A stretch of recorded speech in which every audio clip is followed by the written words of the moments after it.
Hi, and welcome back to What's Up This Week.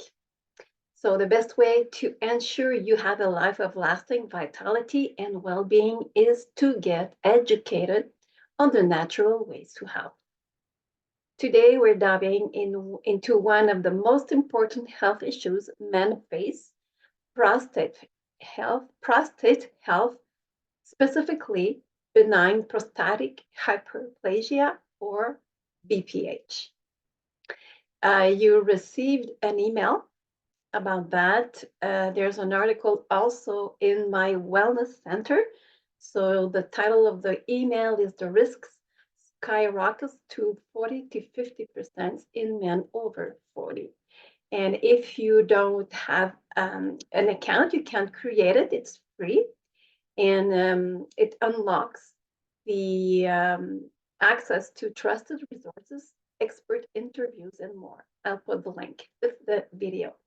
So, my story, I've told in the past that energy was my big challenge, and I made changes in my lifestyle, nutrition, and everything.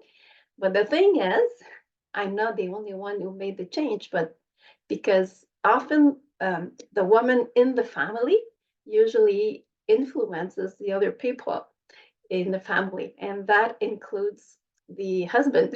So women can have an influence on man, and he's right beside me. So I have to be careful of what I'm saying. So, but when you think about it, women take charge usually, not all the time, but often take charge of the planning and the preparation of the meals. So they have a big influence there. And they are often the ones who seek out for health information. And sometimes they can also remind the other person in their family to maybe making a checkup would be a good idea. So I'm saying that today because today I'm continuing to talk about men's health. Um, Here, share. I'll go back. So my mission is to empower people to move from fighting cures to prevention. My goal is to have options for our health and living in harmony with nature. And thank you to be with me. Last week, I talked about vitamin D, how it's a crucial nutrient for everyone, and it has specific benefits for men. It helps with muscle development, boosting testosterone levels and fertility, regulating mood, and even helps with hair growth. And getting enough vitamin D from food and sunlight alone can be challenging. Thus, taking vitamin D supplements or multis with this vitamin can be a great option. You can see the information in the Wellness Center, the 5 surprising ways vitamin D boosts men's health. All the details are there. And there's a men's health masterclass that's coming up. He will talk, Dr. Browse will talk about heart health, mental health, and prostate health, for examples. So today I want to focus on one of the most uncomfortable yet crucial topics, prostate health, specifically benign prostatic hyperplasia or BPH. So let's get into it. First, what is BPH? The prostate naturally grows with age and often it's without causing any problems. But in many cases, the enlarged prostate compresses the urethra, making urination difficult and leading to BPH. This condition often results from hormonal imbalances such as low testosterone, and high DHT and estrogen. And did you know that while a man aged 31 to 40 has only an 8% chance of having BPH, This risk skyrockets to 40 to 50% in men aged 40 to 60 and over 80% in men older than 80. So that's quite a jump. What are the symptoms of BPH? If you're wondering whether you might be experiencing BPH, here are some common symptoms to watch out for. Frequent or urgent need to urinate, increased frequency of urination at night, that's called nocturia, difficulty starting urination, weak urine stream or a stream that stops and starts, dribbling at the end of urination, inability to completely empty the bladder, interference with sexual activity. Now we're talking about managing and preventing BPH. While prostate problems, particularly BPH, are a natural part of growing older, there are several measures you can take to maintain your overall health or address some of the symptoms. The first one is doing nothing. It might go away. Sometimes BPH symptoms can't resolve on their own, but it's essential to stay informed and monitor your condition. The second one is following a medical route. There are androgen blockers. These can help, but may cause side effects like feminization and menopause symptoms. There's also surgical procedures that are effective, but it comes with risks of morbidity and mortality. Another approach is natural and diet. And I'll talk about a few ingredients that can help for that. The first one is saw palmetto. In a study involving 305 men over 45 days, 83% reported effective results with no adverse reaction. There's also soy protein. Certain phytoestrogens that block estrogen hormone action and support testosterone metabolism and prostate health. There's also beta-sitosterol. It's found in many plant-based food.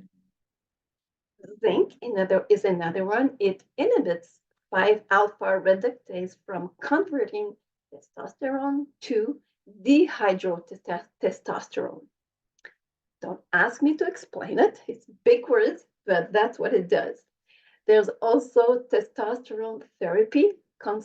You can consult with professionals, and one example is Dr. Jonathan Wright to increase healthy levels. And there's also tips for prevention. One of them is avoid milk products and cholesterol-forming foods like sugar and most fats. Another one is quit smoking. And sorry, one of them is limit beer. It raises prolactin levels and limit also alcohol intake. If you wonder what prolactin is, I made a little search and it's what I thought it was. The prolactins, I'm reading the definition. Prolactins multiple functions in the body mostly involve pregnancy and breast milk production for a newborn baby. So I don't think men want that. Like I said, I'm not a specialist about that. It's best if you listen to Dr. Richard Browse at the Men's Health Masterclass, and he will help us to learn more about critical health issues and how to manage them effectively. This webcast will provide practical insights and actionable strategies for navigating the path to peak wellness. So it will be on Wednesday, June 19th at 8 p.m. I will put the link with the video, and by registering, you get the replay automatically. So whether you're a man seeking to improve your health, or a woman or a family member or friend eager to help the man in your life stay strong and resilient, this wellness webcast will provide you with valuable knowledge to support this journey. So I'll put a link for that. So for today, what I talked about, one is BPH is common in aging men and increases significantly with age, affecting over 80% of men older than 80. Symptoms include frequent urination and weak urine stream. Management options include medical treatments, natural supplements, and lifestyle changes. And it's good to avoid milk products, cholesterol forming foods, smoking, and excessive alcohol to maintain prostate health and prevent BPH. By the way, for the beer, it doesn't mean you cannot drink beer, no beer at all. That's not what I'm saying. And if you want to know more about men's health, there are other articles and videos in the Wellness Center. So one is 5 ways zinc works wonders for men. I talked about vitamin D at the beginning of the video. There's also zinc. Another one is what should men look for in a multivitamin.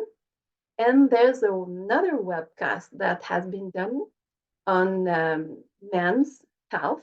It was with Dr. John Westerdahl. So this is available right now if you want to have a look at it. If you want the links for these 3, you can ask me. So to know more about wellness, you can join my wellness community on Facebook. You can register to this wellness webcast. I'll post links for most of the things I've covered today. You can message me if you want links, if you want more information. I'm available. So today I want to, before leaving, I'm talking about spring tips to save money. Like right now we are in June. The strawberries are ready at my place. We cannot go and pick them up for the moment, but it's coming very, very soon. So when it will be ready to pick up, it's really a good idea if you have the time, if you can do it, because it's cheaper and you can like pick up a lot and have enough for the rest of the year. So that's what I do. At the right, it's one of the times I do that a few times during strawberry season. At the beginning of the season is the best time because the strawberries they're all good. You don't have to pick and choose between the old and the new, and the quality is better. So that's a tip.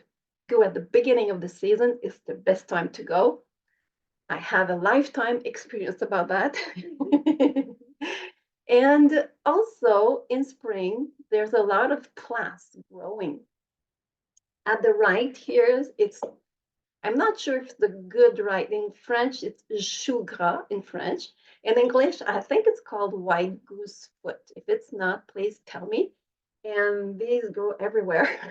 But it's really rich in calcium. So it's a good plant to eat, the leaves. And by the way, once I let one grow in my garden, and it was an error because it becomes big.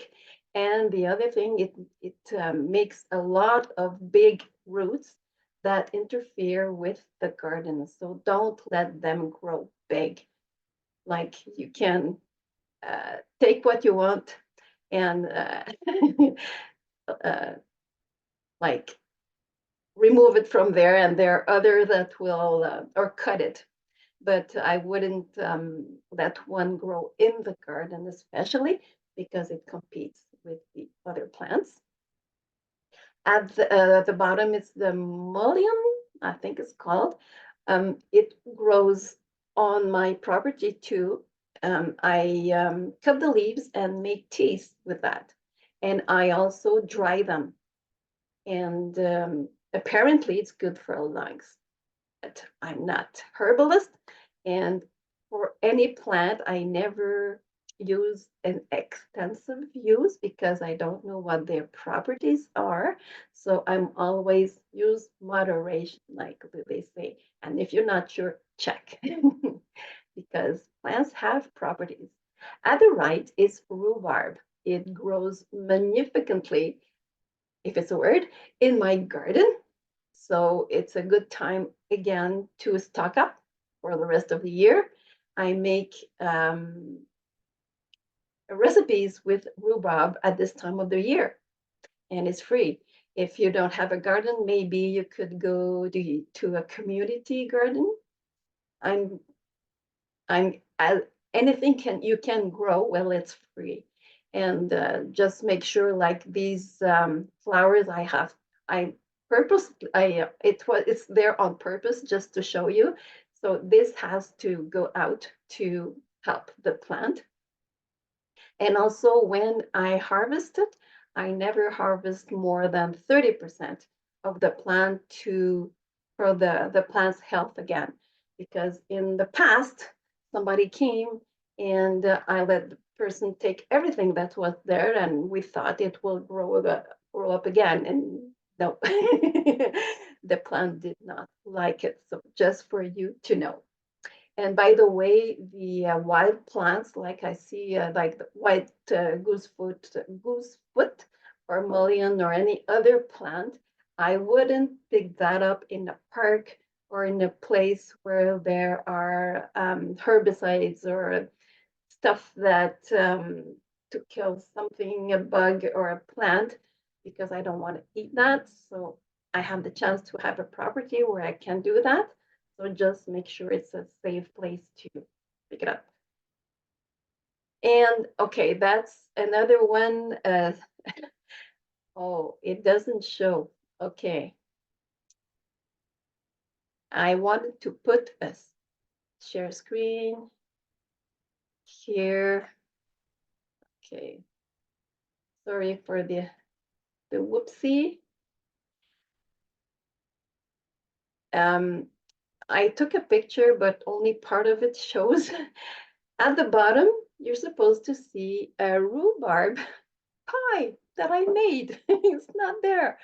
Anyway, imagine there's a rhubarb pie just at the bottom here. And I wanted to show that when I use the oven, I add some other stuff in it to fill the oven so it like I don't have to heat it twice.